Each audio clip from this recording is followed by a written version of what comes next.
Welcome to The Straight Stitch, a podcast about sewing and other fiber arts. This is episode 106, and my name is Janet Szabo. I'll be your guide as we explore all things sewing. Happy 2026. I know that a lot of people in my personal circle don't like January. They think that it's a cold, dreary, gray month that lasts forever. I'm one of those people who actually likes January. Part of that is because I am a church musician, and Christmas is always a very stressful time of the year for me. So when we get to New Year's Day, I feel a great sense of relief. I also like the idea of starting with a clean slate. And January typically brings a lot of sewing time with it for me, so I tend to embrace it as one of my favorite months. And now we're going to have true confession time.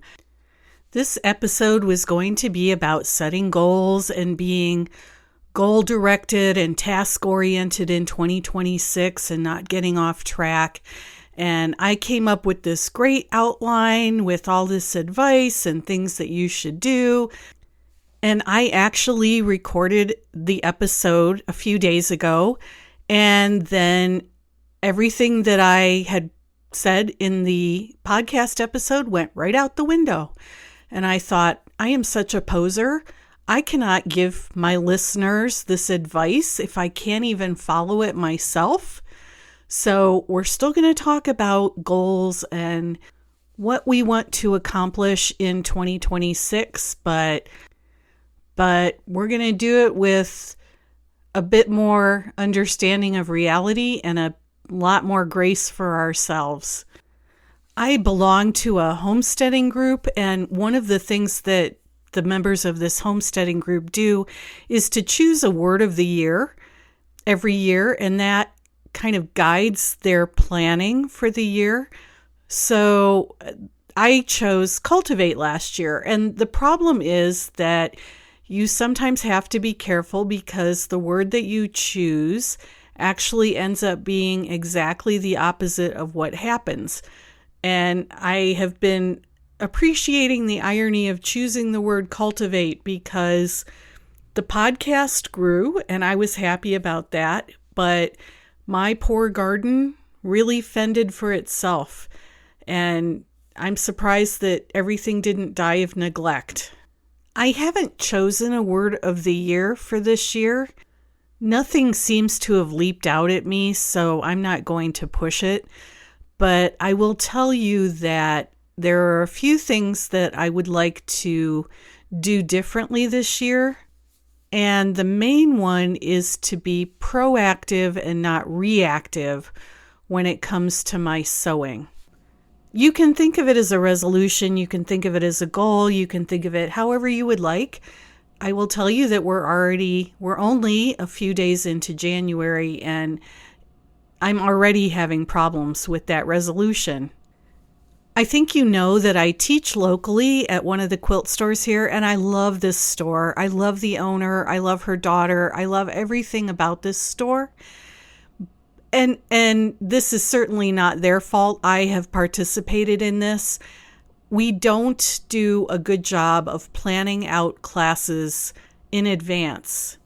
Somebody, and it doesn't matter who, somebody will say, oh, we should have a class on XYZ. And then I typically tend to drop what I'm doing to make up class samples so that we can get the class listed on the website and have the class sample available for display in the store. So toward the end of 2025, I said I would really like to plan out as many classes as I possibly can into 2026 and hopefully get as far as getting things on the schedule through May. That way I could get the class samples made in plenty of time and not be reacting, but rather planning ahead and being proactive about my sewing time and getting things done that the store needs to have. So toward the end of 2025, we did get a bunch of classes onto the calendar, and I made class samples. This week, I'm doing a class called Shoelaces, Scrunchies, and Socks on the serger. So I got all of those class samples put together. I'm doing a class on the toaster sweater. So I got some fabric from the store and made a toaster sweater for them to put on display. That's the other thing. As much as I can, I try to use fabrics that are available at the store for my class samples, because people will come in and see them and say, oh, I love that fabric. Oh, I love that color. I want to make exactly the same thing. And if we don't have the fabric, it gets to be a little bit tricky. I'm also doing a class on the Tremont jacket, which I think I talked about in one of the last couple of episodes of 2025. It was made using Anna Maria Perry's narrative fabric, the triple gauze. So that's going to be a class, and that sample is made. We're having a class on the Tamarack jacket by Grainline Studio. That's not until May, but I found some fabric at the store that I really liked, so I went ahead and made the Tamarack jacket. And another reason that I wanted to get that done is because one of the girls that works in the store wants to make another quilted jacket for Bernina University. If you've been listening for any length of time, you might remember that about 6 of us from the store went to Bernina University in Salt Lake City back in June, and we all made quilted jackets and wore them. And I think that was probably my favorite project of 2025. I did patchwork using some of my very precious Tim Holtz fabric from my stash, and I used McCall's 8560, which is a jacket pattern. I'll tell you that project almost ended in disaster because it was supposed to be a jacket that buttoned in the front, but I accidentally cut 2 back pieces for the fronts instead of 2 front pieces, and we were getting close to leaving for Bernina University, and I didn't have time to make 2 more fronts. So I ran with it, and I used the pieces that I had cut, and I ended up putting a zipper in the front of the jacket instead of buttons, and I absolutely love the way it turned out. I would do that again in a heartbeat.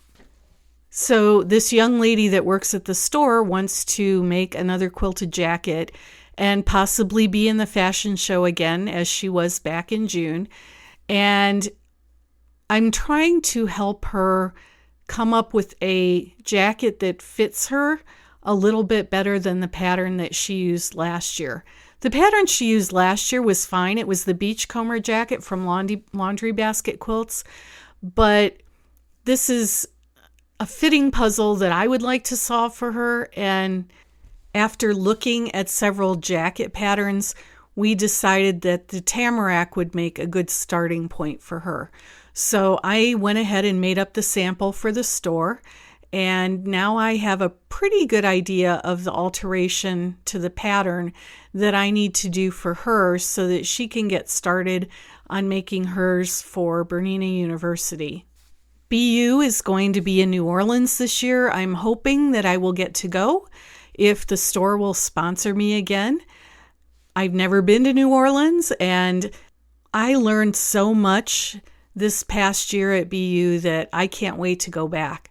So I was able to get most of my class samples done for the upcoming classes. I'm also teaching a class on the Burnside Bibs by Sew House 7, and I have to make the class sample for that pattern. And actually, I'm going to make the class sample so that it fits this same young woman that's making the quilted jacket, because the Burnside bibs are adorable, but they're not a style that I would wear.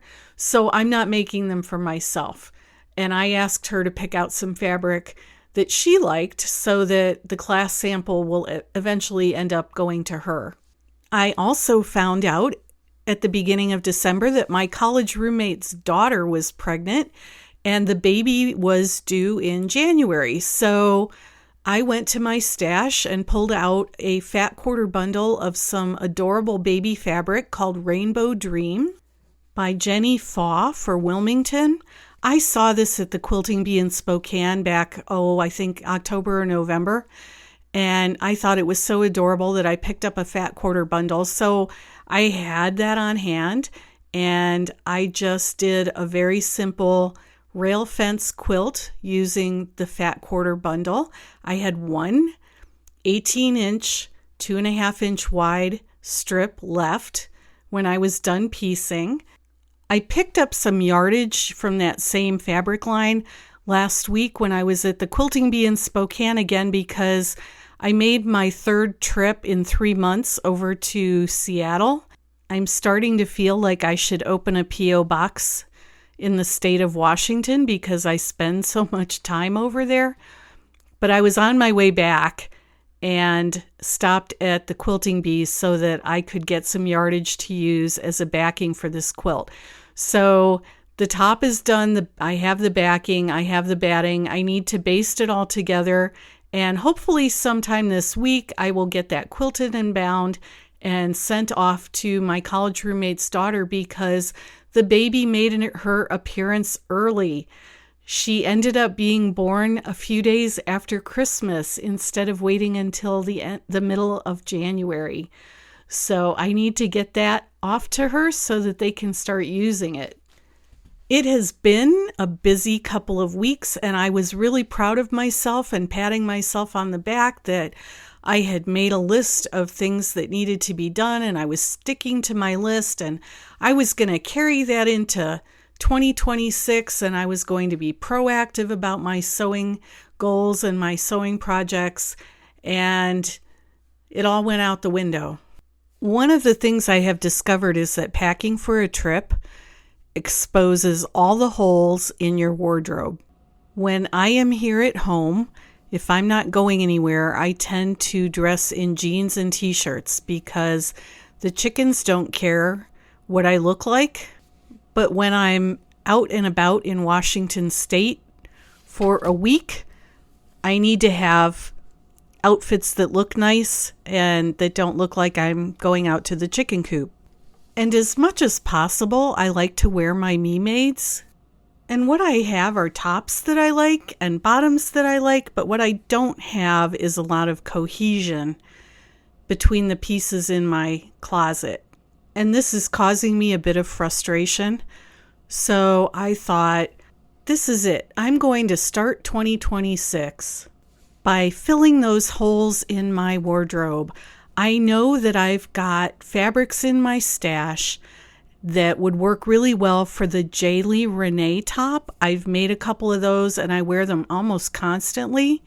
So I spent one afternoon pulling fabrics out of my stash and I made a pile of probably 4 or 5 different fabrics that would work really well for the Jaylee Renee top. And then I happened to spot a pattern that I bought at the end of 2025 from Itch to Stitch called the Iguazu top. I hope I'm pronouncing that correctly. It's a cowl neck top designed for knit fabrics. And I had already made the Easton cowl from Liesel & Co. But here's the thing. I learned so much from making up different patterns. So even though these were both cowl neck tops, the Easton cowl was alphabet sizing with C, D, and I believe double D cup sizes. And the Iguazu top was numerical sizing with a full bust piece. I was very curious to see how the two patterns compared to each other. I made a couple of Easton cowls. I haven't worn them. And some of that is because when I made them, I didn't know as much about fitting myself as I do now. In some ways, the two patterns are very similar. The part that I liked about the Easton cowl is that it comes with a facing pattern piece. and the Iguazu top only has a back neck binding. The Easton cowl does also give an option for a bias cut back neck binding, but I did the facing when I made mine. I went to my stash and pulled out some navy blue rayon French terry. It's a very lightweight French terry, and it's very definitely rayon. It's extremely drapey, and I would call the weight similar to that of a beefy rayon spandex knit. So I have learned over the past several years that unless the pattern is designed for somebody who is taller than I am, I almost always have to lengthen any top pattern by 2 to 3 inches. So I started out by doing that with this pattern, and the instructions indicated that I should choose my size based on my full bust measurement. So based on my full bust measurement, I fell into the size 16. And once I knew what size I needed to trace, I had to decide whether or not to use the full bust pattern piece. If there's a difference between your high bust measurement and your full bust measurement of more than 3 inches, the suggestion is to use the full bust pattern piece. My difference is something like 5 inches, so yes, I have to use the full bust pattern piece. The top is easy to sew. I think from cutting it out to getting it to the point where it was ready to be hemmed took me about 2 hours. I put the top on and I was a little bit disappointed. The top fit me really well in the bust, but it was absolutely swimming around my shoulders. My bra straps were showing, and if I leaned over, the world would have gotten a great look at the rest of my bra too. So, and I think the natural conclusion is we want to jump to, oh, well, the pattern's not designed well. And I don't think that's true. This just tends to be a problem with women who are bustier than normal. So my bra size is a 38 triple D. I am way off the mark from the B cup that most pattern companies and indie designers use to design their patterns. And it isn't always true that just because you get bigger in the bust, you also get bigger in the shoulders. Different areas of a garment may change size at different rates than others. So, and a lot of busty women have this problem. If you find a top that fits you well in the bust, sometimes the shoulders are just swimming around on you. So I walked around wearing this top and thought about what could I do to what adjustment did I need to make for it to fit me better. And in the end, what I decided to do was to lengthen the shoulder seam by about 1 inch. And because I was doing it only on half of the pattern, the total adjustment to bring the neckline in closer to my neck was about 2 inches. So I cut another muslin out. Thank goodness I had lots of this fabric. It was one of those 4-yard bundles from the Walmart remnant rack.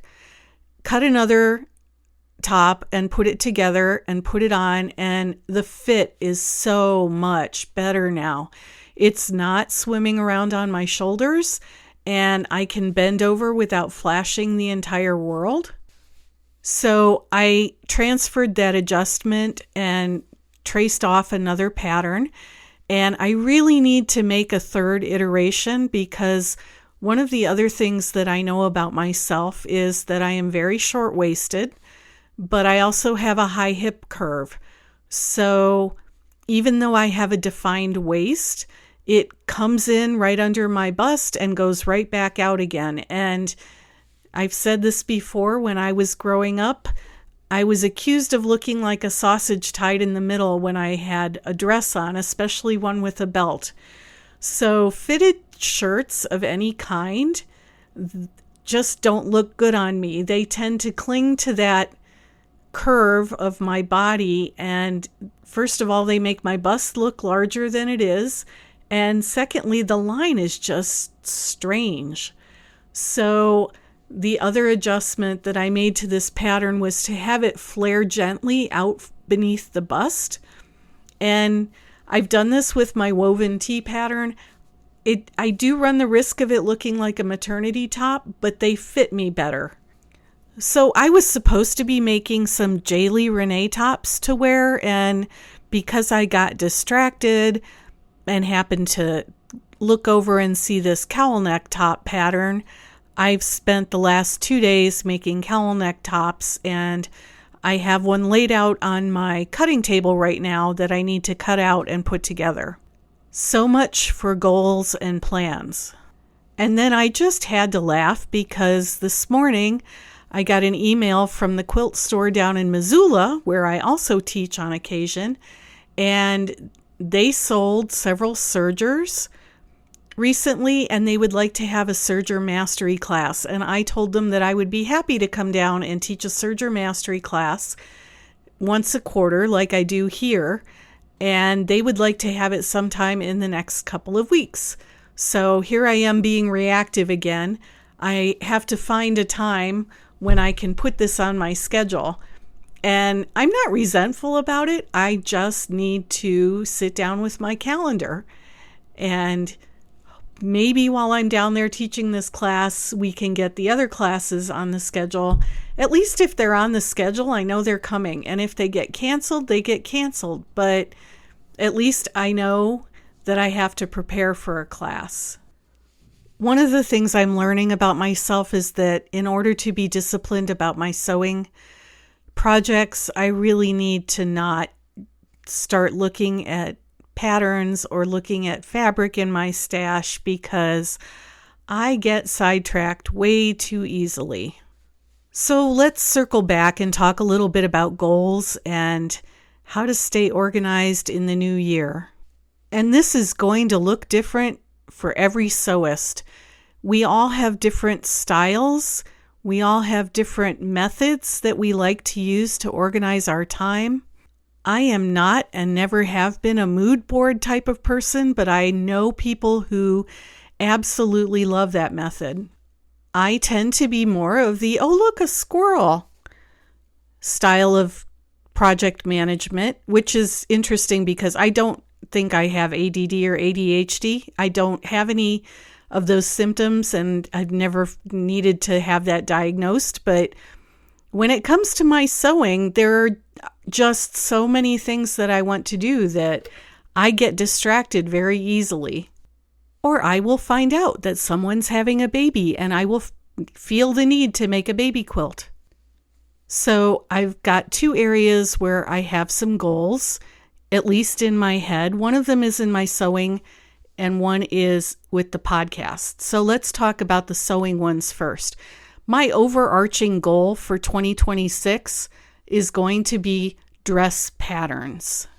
This is one of those holes in my wardrobe. There are some Sundays when I'm getting dressed for church when it would be nice to just be able to throw on a dress, especially in the summer. But dress patterns are kind of problematic for me. I have always done better with a separate top and a separate skirt. But one of the nice things about being able to sew your own clothes is that you can make things to fit your body. And I'm determined that I'm going to find some dress patterns that fit my body. I have a couple of contenders. So just before Thanksgiving, I did take that 4-hour private sewing class with Ryla Spode at the Sewing and Design School in Tacoma. And she helped me to fit a princess style sheath dress. So I've got that pattern all traced and ready to go. And I need to make up another muslin of it just to fine tune the fit. On that same trip, I happened to be at JCPenney in the Liz Claiborne department. And I've said this before, for some reason, I don't know whether it's the block that they use for drafting or what, but Liz Claiborne has always fit me really well. I've been wearing it for the past probably 20 or 25 years.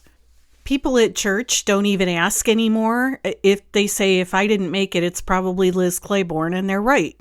So I happened to be at the Liz Claiborne department at one of the stores in Seattle, and I found this dress, and I thought, what the heck, I'm just going to try it on. It happens to be in my size. I'm not going to get my hopes up. And I put it on, and I was like, wow, that's really flattering. So I bought it.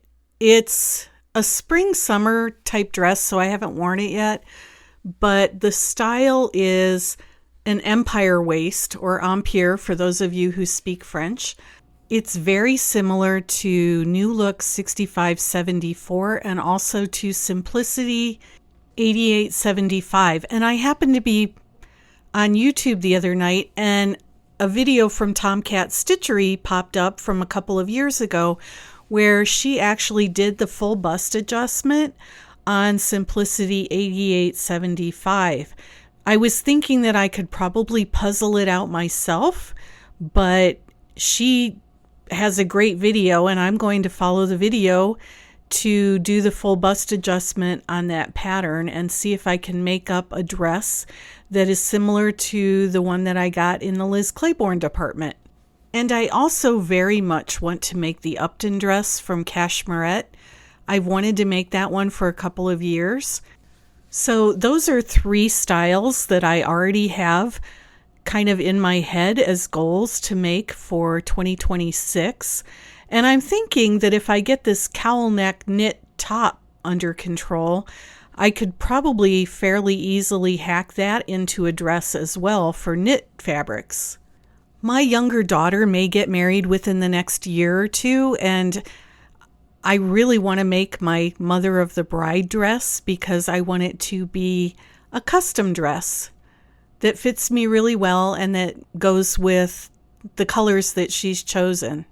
I really just need to be disciplined and do this. I need to be able to make the second muslin of the Princess Seam sheath dress, and I need to make up a muslin of the Upton dress. And that takes time. One of my other goals for sewing is to become more proficient with my embroidery machine. And again, that's the kind of thing where I just have to play around and experiment and do a bunch of different projects so that I get a better understanding of substrates and stabilizers and threads and needles and things like that. I'd like to make more bags on my Juki 1541. That's such a great machine. I'd like to use it more. I am still trying to recreate my tote bag, my beloved tote bag that has served me well for 30 years. I'm getting closer. I think I have found a similar style tote bag that I can deconstruct, and I'm also closing in on a similar type of fabric. So if I can get those 2 things to come together, hopefully I can replace my tote bag with a newer one. As far as the podcast goes, my overarching goal for the podcast is to continue to bring you quality content. I have not forgotten about wanting to come up with email notifications for blog posts and podcast episodes. My social media person and I are working on that. I've got some very interesting guests scheduled for interviews in the next couple of weeks. I have been reading all of the comments that have come to me via email, and I'm making a list of some of the topics that you've requested. We'll probably be revisiting some older topics because I know not everybody wants to go back and listen to all 100 episodes. So for people who are just now finding the podcast, we might be recycling some content in terms of not recycling episodes, but recycling topics. I want to talk about machine mechanics. I want to talk about presser feet again, talk about sergers. So if there are things that you are particularly interested in, let me know and we'll get those on the list. At some point, I would like to experiment with video content. The store has asked for some teasers for promoting my classes, and if I'm going to be doing those kinds of videos, it's not that big a leap to be doing maybe some longer tutorial videos, but we'll have to see how that shakes out. As I mentioned before, I want to go back to BU again and take classes. I'm also kicking around the idea of going to PatternCon, which will be held the first weekend in August in Atlanta. I'm not quite sure if I'm going to be able to swing that, but we'll see. It's on my radar. If nothing else, I will try to get back to the Sewing and Design School in Tacoma to take a couple of classes with Rylas because there are always things to learn. So I don't know if this has helped you. Maybe it's just been a chatty brain dump on my part. One thing I have learned is to not be too hard on myself and to give myself some grace. If I happen to see a squirrel and chase after it, then maybe there's a reason that I needed to do that. In the end, it's all good. It's all part of the process. It's all part of sewing. If you would like to leave a rating or a review on Apple Podcasts or Spotify, I would love that. I also love getting email. You can email me at janet@janetzabo.com. I do try to respond to all the emails that I get. If for some reason you've sent me an email and I didn't respond to it, please send it again. I don't want you to think I'm ignoring you, but I'm juggling a lot of email for all of my various jobs. The show notes for each podcast episode can be found on the website at www.thestraightstitchpodcast.com. If you forget, you can always go to my website, which is www.janetzabo.com, and there will be links to my Big Sky Knitting Designs website, as well as the podcast website, as well as my blog, which is where you can see pictures of what I'm working on currently. Sometimes they also show up in Instagram, but usually not with the running editorial that accompanies them on my blog. So if you're curious, that's the place to check those out. I am going to go cut out another Iguazu top and see what I can come up with this time. So until next time, I hope you have a great week and that you get to go sew something.